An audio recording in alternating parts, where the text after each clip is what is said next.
생활성서 듣는 소금항아리. 성부와 성자와 성령의 이름으로 아멘. 마테오복음서.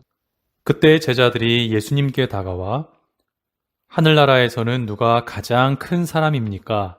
하고 물었다. 그러자 예수님께서 어린이 하나를 불러 그들 가운데에 세우시고 이르셨다. 내가 진실로 너희에게 말한다. 너희가 회개하여 어린이처럼 되지 않으면 결코 하늘나라에 들어가지 못한다. 그러므로 누구든지 이 어린이처럼 자신을 낮추는 이가 하늘나라에서 가장 큰 사람이다. 또 누구든지 이런 어린이 하나를 내 이름으로 받아들이면 나를 받아들이는 것이다. 너희는 이 작은 이들 가운데 하나라도 업신여기지 않도록 주의하여라. 내가 너희에게 말한다. 하늘에서 그들의 천사들이 하늘에 계신 내 아버지의 얼굴을 늘 보고 있다. 너희는 어떻게 생각하느냐?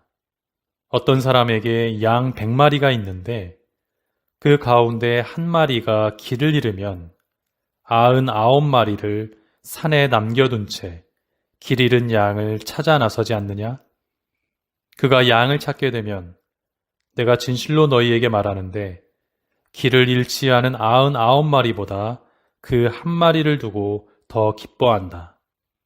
이와 같이 이 작은 이들 가운데 하나라도 잃어버리는 것은 하늘에 계신 너희 아버지의 뜻이 아니다.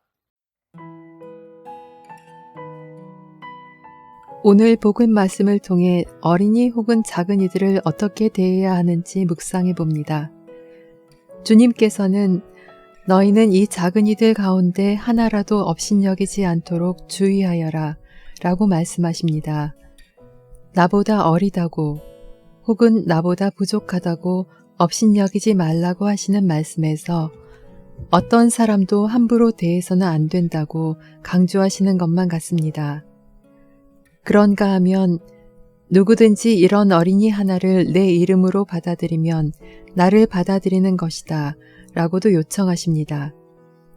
누군가를 받아들인다는 것은 그 존재를 인정하고 존중하는 것을 의미합니다.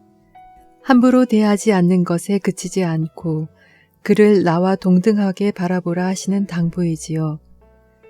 그리고 회개하여 어린이처럼 되지 않으면 결코 하늘나라에 들어가지 못한다 라는 말씀을 통해 작은 일을 함부로 대하지 않고 존중하는 것을 넘어 이제 스스로 작은 이가 되라고 하십니다.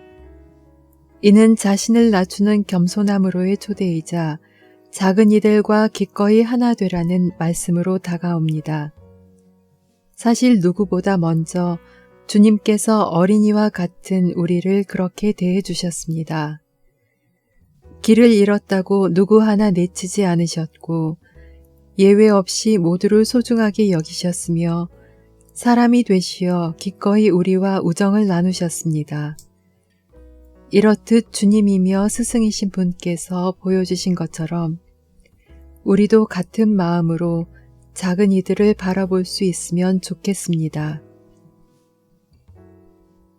가난하고 소외된 작은 이들을 따뜻한 눈으로 바라봅시다. 글라렛 선교 수도회 박재영 미카엘 신부님의 묵상글로 함께 했습니다. 성부와 성자와 성령의 이름으로 아멘.